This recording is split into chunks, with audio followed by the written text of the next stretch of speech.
Xi Jinping's ultimate goal is unifying Taiwan just the first step and Pacific hegemony the real ambition. At the end of last month, the European Parliament approved two annual reports on the European Union's common foreign and security policies, in which one passage highlighted that neither Taiwan nor China is subordinate to the other. However, the People's Republic of China has always claimed that Taiwan is an integral part of it, and the assessment by the European Parliament clearly implies that Taiwan may not belong to the People's Republic of China. The attitude of the United States is also unpredictable. The United States always claimed to oppose Taiwan independence, which seems to acknowledge that Taiwan belongs to the People's Republic of China. If that's the case, why not just let Taiwan unite with the mainland? Instead, emphasis is placed on maintaining the status quo, which seems a bit contradictory, doesn't it? So there must be a story behind this. In fact, Taiwan's sovereignty has not been clearly defined since World War II, the sovereignty puzzle of Taiwan. The CCP always brings out the Cairo Declaration and the Potsdam Proclamation to make a point that Taiwan belongs to the People's Republic of China. But in reality, these two declarations were more about the intentions of the leaders of China, the United States, and Britain at the time, and did not have the binding force of international law. Moreover, the representative of People's Republic of China at that time were the nationalist government, which is not the same as the current Communist Party of China. So trying to prove that Taiwan's sovereignty belongs to the People's Republic of China based on these two pieces of paper is rather far-fetched. In 1951, the San Francisco Peace Treaty was signed, and Japan abandoned Taiwan and the Pescadores Island. But this treaty did not specify to whom these two places should belong. It seems that the United States and its allies may not want to directly hand Taiwan over to the People's Republic of China and left some suspense.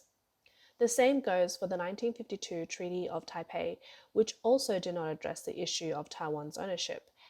However, the Nationalist Party, or Kuomintang, inserted Article 4 into this treaty, stating that all treaties before 1941 became nullified, so that the 1895 Treaty of Shimonoseki, where the Qing dynasty ceded Taiwan to Japan, was also invalidated.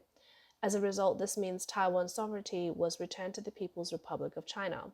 However, the United States and Japan did not buy this, so the question of who Taiwan belongs to remains unanswered. Ultimately, this is all about the game of great powers. After World War II, fearing the expansion of sovereign influence, the United States began to support Chiang Kai-shek, the Nationalist Party leader at that time.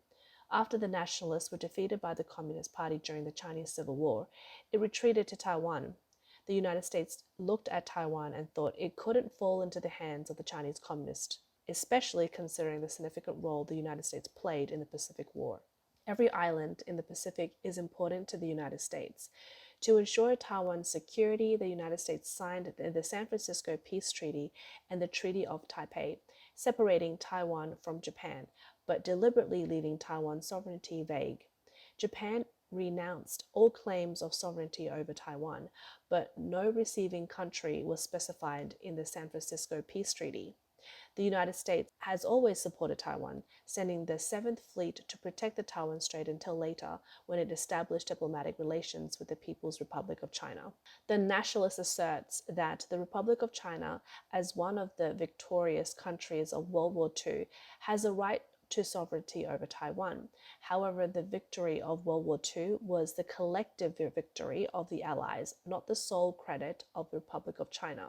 So it is indeed unacceptable to determine Taiwan's ownership solely based on the identity of the Republic of China.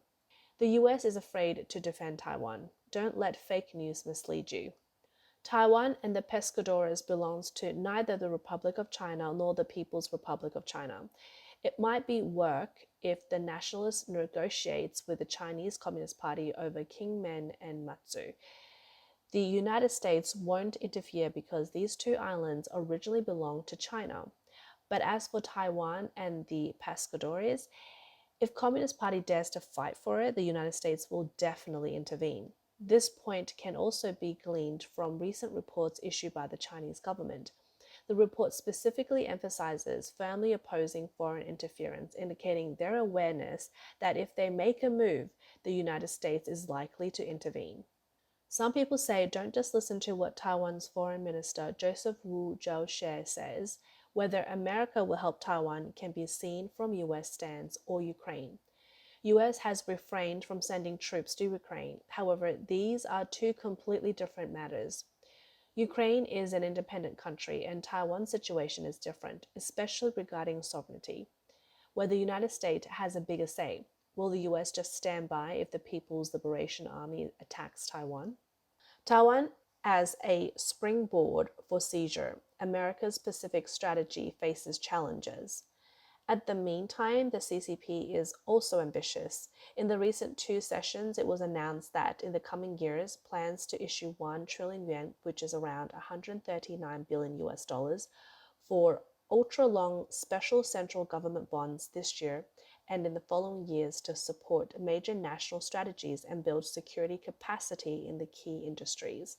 In other words, it's military spending. In the past, the CCP tried various ways to raise funds from abroad, but these channels are now basically blocked by the United States. They previously printed around 50 trillion yuan, but now face a risk of economic collapse if they continue like this. Therefore, turning to issues bonds seems like a way to retrieve the money printed before and reduce financial risks. Obviously, this is for waging war against the United States and its allies. Why does Xi Jinping focus on Taiwan? On the surface, they say it's for the reunification of both sides of the strait, but in reality, it's because many islands whose sovereignty remains undetermined in the Pacific according to the San Francisco Peace Treaty. If Taiwan can be taken, then islands like Saipan and the Ryukyu Islands, the Philippines, and the Guam will all be within reach. So the Taiwan issue is not just a matter between the two sides of the strait. It's a series of chess pieces, part of a plan by the CCP and Russia to disrupt America's Pacific strategy. Xi Jinping threatens Ryukyu Island NATO space exercise shocked the world. Recently, insider information came out saying that Xi Jinping directly issued a severe warning to Japan, specifically naming the Ryukyu Island and the military base of the United States there. Apparently, he said that if something happens to Taiwan, if Japan dares to intervene, then they can prepare for a rain of missiles. Rumors say that there is even recorded evidence. As soon as this information was revealed, Japan immediately took action. On March 3rd, Japan's national broadcaster reported that they will build new air raid shelters in the Ryukyu Islands, and existing ones will also be reinforced. The concrete walls thickened to 30 centimeters. This is clearly in preparation in case there's a real missile attack. The basic safety of the island's residents can be guaranteed. And Japan is not fighting alone. Since March 4th, the United States and South Korea have started a 10-day Freedom Shield joint military exercise to strengthen defense reaction against North Korea's nuclear and missile threats. It sends a clear signal nobody is easy to mess with. Japan has also been invited to NATO to participate in the Aster X-24 space defense drill in April. Just think about it. Coordinating so many countries to cooperate in such a high-risk environment in space, the difficulty is high.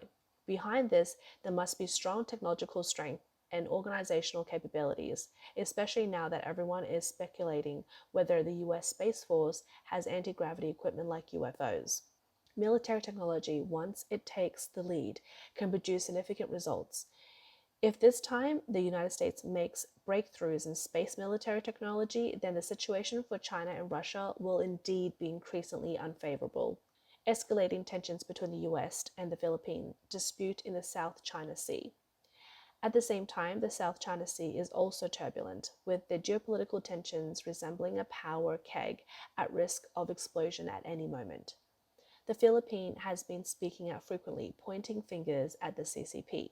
During the ASEAN Summit in Melbourne, Australia from March 4th to 6th, the Philippine Foreign Minister and President publicly accused the CCP of infringing on Philippine sovereignty in Ayonin Show. A few days ago, the Philippines ambassador to the United States states that the real flashpoint is the West Philippine Sea. Given all of these skirmishes happening there, The Philippines intend to closely ally with partners like the United States and Australia to confront the CCP. The Philippines' stance is undoubtedly a clear warning to the CCP. Once a conflict truly occurs, the international community will inevitably lend a hand. Xi Jinping is feeling the pressure and has been trying to put out fires by releasing a series of articles. On March 5th, Chinese official media Global Times launched a barrage of articles directly targeting the Philippines. They used various tactics, including provocation and coercion, to pressure the Philippines into backing down. Firstly, some said that the Philippines is the vanguard of the United States. If the Philippines does not change its anti-CCP stance, the South China Sea may become unstable. The implication of this article is to make the people of Philippines dissatisfied with their government and believe that the current situation is caused by the government. Then Global Times published another article claiming that the Philippines cannot benefit from the geopolitics of the South China Sea. The implication is that the Philippines is acting as a pawn for the United States, but if it conflicts with the CCP, the United States may not actually intervene. The CCP claims that they may also lure old and new friends of the United States to prevent the United States from intervening. In that case, wouldn't the Philippines become a scapegoat? This is clearly an attempt to sour discord between the Philippines and the United States, causing the Philippines to lose confidence in the United States. Another article claimed that the stance of the Philippine president has softened and he doesn't mind resorting friendly relations with the CCP. This is directed at the United States. It claims that on the surface, the Philippines is acting as a pawn for the US, but in reality, the Philippine president privately disagrees. Some say that this news is completely false. The Philippine president has never said such things, and someone is intentionally trying to undermine the relationship between the United States and the Philippines. So, through several articles, the CCP is engaging in psychological warfare. Knowing that they can't win head on against the United States, they're using psychological tactics to pressure and entice. However, the United States treats the CCP the same way they treated the Sovereign Union in the past. They've long seen through these tricks, so how could they fall for it? It will only make them more determined to strike back. As tensions escalate between China and the Philippines, a storm seems imminent. In the tense atmosphere on the morning of March 5th at around 6 a.m., Chinese Coast Guard vessel 21555 dangerously intercepted the Philippine Coast Guard ship MRRV 4407 in the waters near Renai Reef, causing minor structural damage to the Philippine vessel. At around 8 a.m., the Philippine vessel Aniza May 4 was intercepted and attacked by the Chinese, with its wind shield shattered and 4 people injured. The remaining 2 Philippine vessels, resupply boat Aniza May 1 and BRP Cabra MRRV-4409, continued the mission. The Philippines' response to this incident directly hits the nail on the head, raising doubt about China's sincerity in peaceful dialogue. After all, this is not the first time such an incident has occurred. At the end of January, the Philippine efforts to supply provision to this stranded ship has harassed and confiscated by the Chinese side. Not to mention, in late February, the Chinese side also set up a floating barrier at Scarborough Shoal in the South China Sea to prevent Philippine fishermen from fishing. On February 22nd, satellite technology company Maxa Technologies captured an arc-shaped white line at the entrance of the lagoon of Scarborough Shoal, a dispute territory in the South China Sea. It is apparently a floating barrier set up by the Chinese Coast Guard vessels. From the current situation, the Philippines is not afraid of the Chinese Coast Guard and maritime militia at the time. They are following the playbook of the United States. Clearly, the United States and the West are behind this. Faced with an impending conflict, Xi Jinping can no longer sit still.